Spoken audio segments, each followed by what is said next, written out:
éloignez-vous du football. J'en ai marre. Les gars. Le Barça de Xavi. Le Barça de Xavi perd 1-0 contre Shakhtar Donetsk. 1-0 sur terrain neutre. 1-0 contre une équipe... en fait, chez eux, il y a la guerre. Ils n'ont plus de championnat. Et le Shakhtar Donetsk, le très très grand Shakhtar Donetsk, bat le FC Barcelone, bouffe le FC Barcelone. Mais c'est... Moi, ça me fait rire. Je suivais le match, je rigolais. Je me dis, c'est ça. En fait, c'est ça le Barça, en fait. C'est ça, en fait, le Barça. On a un groupe facile. On doit gagner. Et franchement, il y en a beaucoup. Vous allez certainement me parler des joueurs. Mais aujourd'hui, vous allez me dire que l'on avait besoin de Ronaldinho Prime pour battre Shakhtar. Vous allez me dire qu'on avait besoin de mélanger, je ne sais pas, une sorte de galactique avec Lionel Messi, le Barça de Guardiola Prime, pour battre ce Shakhtar-là.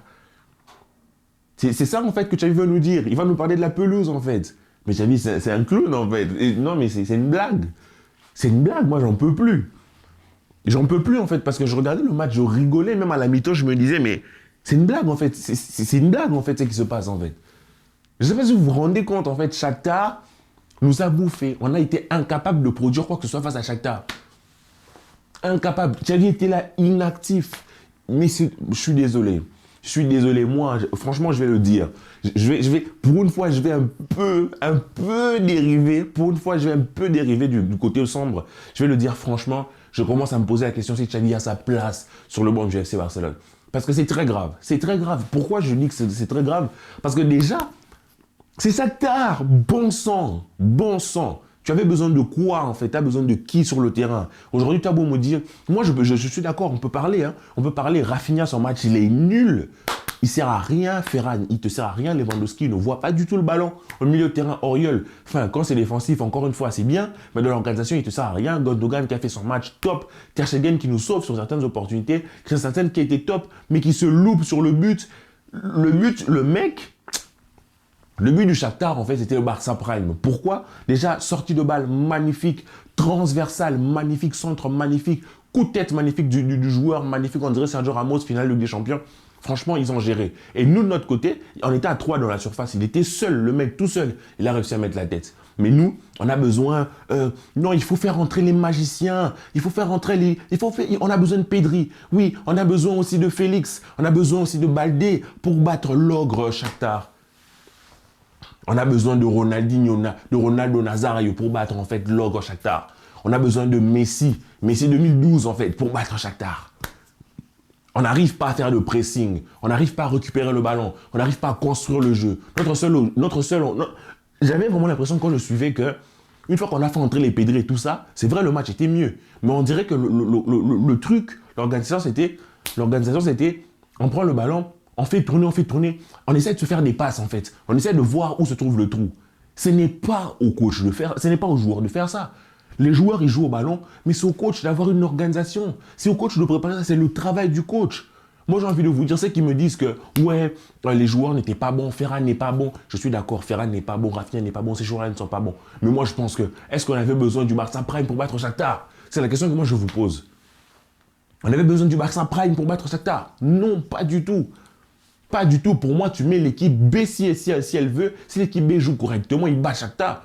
Tu mets l'équipe de Barça Athlétique. S'il joue correctement, il bat Shakhtar. C'est pas possible. C'est pas possible. Je sais pas en fait comment aligner des phrases logiques et rester en fait un minimum calme. Parce qu'au début, je rigolais, mais là, j'arrive plus à rigoler. Non, on va rigoler, on va rigoler. Il vaut mieux en rire. Il vaut mieux en rire parce que peut-être on est dans une illusion, en fait, il y a une faille temporelle et on ne sait pas ce qui se passe. Parce que là, quand tu regardes ceux qui sont sur le terrain, certes, ils jouent mal, mais est-ce que vous avez vu, vous, la passe d'un entraîneur? Moi, j'avais l'impression que c'était 11 mecs totalement désharcelés qui jouaient chacun de leur manière. Aucune cohésion, aucun mélange, aucune fusion. Je suis bien d'accord, on a vu des belles choses avec Xavi. Je suis bien d'accord, on a vu des matchs où il a fait des très belles choses. On a vu des matchs où tactiquement il s'est imposé. Mais ces choses-là, je le répète, sont trop rares pour qu'aujourd'hui que l'on dise que oui, c'est seulement de la faute à Ferran. Maintenant, vous voulez quoi? Que l'on vire Rafinha, Ferran, Lewandowski, Gundogan, que l'on vire tous les joueurs. Tous les joueurs. Dans une équipe, on ne peut pas avoir un remplaçant, un titulaire, les deux top. Il ne faut pas rêver. Il ne faut pas croire que dans une équipe, tu peux avoir... c'est pas possible. C'est pas possible de te dire que tu peux avoir 2-9 prime en mode, dans ton équipe, tu vas avoir Pelé titulaire, Ronaldo Nazario prime, remplaçant. Ça n'existe pas. Il y en a toujours un qui est moins bien que l'autre. C'est pour ça qu'il joue. C'est logique. Mais ça ne veut pas dire que parce que l'on met des joueurs remplaçants, ou ça ne veut pas dire parce que l'on fait tourner contre Shakhtar, qu'on est incapable de faire ça. On a fait tourner, on a remplacé un enfant de 16 ans, Yamal, par un adulte de 28 ans, Rafinha. Ça n'a rien donné. On peut bien tomber sur Rafinha, mais tactiquement, est-ce que on a vu Rafinha qui était aidé? Rafinha n'était pas aidé, il était tout seul. Et quand il était aidé, il ne faisait pas la passe à Cancelo, il remettait en arrière. De l'autre côté, on a vu un Ferran totalement inexistant. Mais quelle était l'animation de l'autre côté? Aucune. Aucune animation. Offensivement, collectivement, on est mort, on est nul, on ne sert à rien. Et ça, c'est la responsabilité du coach.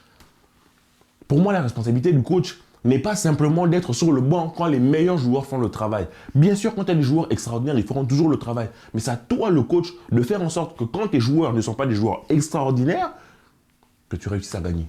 C'est ça. Tout simplement. Tout simplement. Vous n'allez pas me faire croire que dans le Barça prime de Guardiola, tous ceux qui étaient là étaient top 1 à leur poste.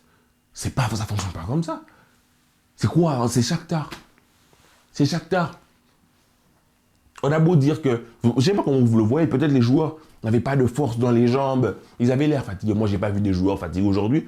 J'ai vu des joueurs totalement délaissés. J'ai vu des joueurs abandonnés à eux-mêmes. J'ai vu des joueurs chercher à inventer le génie sur le terrain. J'ai vu des joueurs sans préparation. J'ai vu des joueurs dans le vide, ne pas savoir quoi faire. J'ai vu des joueurs perdus. J'ai pitié de Lewandowski. On voit même que sur le but, en fait, de Shakhtar, Gundogan, il fait un pressing tout seul, il se retourne, il dit au gars, mais oh, mais c'est bien, tapons sur les joueurs. Disons que tel n'a pas fait le pressing. Christensen n'a pas été sur son vis-à-vis lors du but. Ter Stegen aurait pu arrêter le ballon. D'accord, tapons sur les joueurs, je suis d'accord. Mais va-t-on chaque année commencer à dépenser le PIB du Cambodge pour aller recruter des mecs pour qu'ils soient neutres? Pour qu'ils soient neutres. Les mêmes mecs aujourd'hui que l'on a, c'est des gros clubs les voulaient. Rafinha, il y a un tas de clubs qui le voulaient. Lewandowski, idem. Ferran, mais tous les autres. On a réussi à les prendre, à les attirer chez nous. Pep a chié pour que Gundogan reste chez lui. Gundogan arrive chez nous. On a des joueurs de qualité pour ça. Moi, j'arrive pas. J'arrive pas en fait. J'ai passé le stade de la tristesse. Maintenant, je rigole. Maintenant, je regarde le Barça pour me détendre. Maintenant, je regarde le Barça comme un gag en fait. Je me pose, je me dis, ah, c'est quoi l'épisode d'aujourd'hui? Est-ce qu'on va avoir une belle surprise?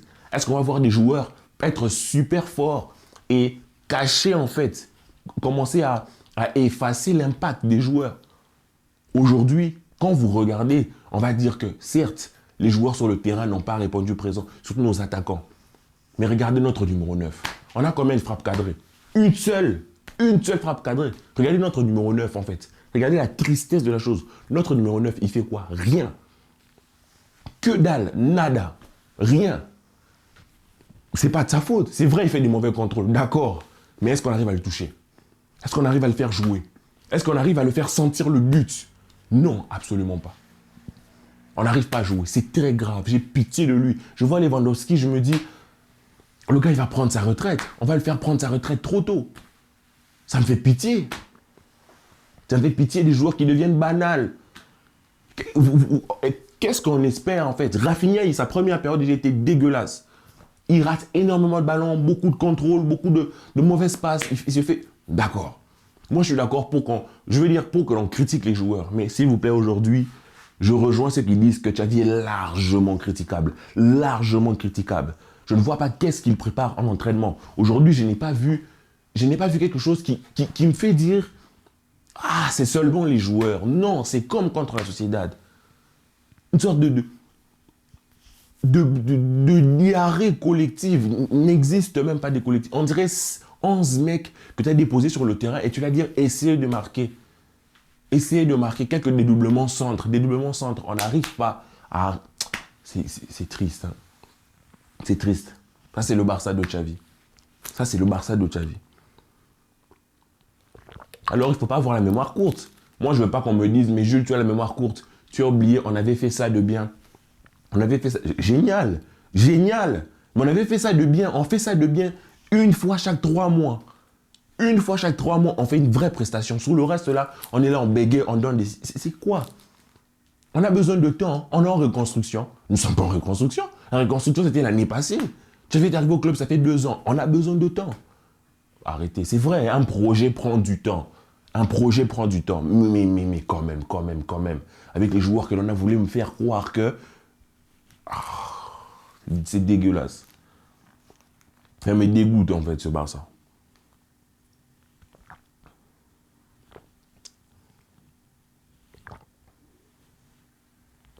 Abonnez-vous, les gars. Partagez.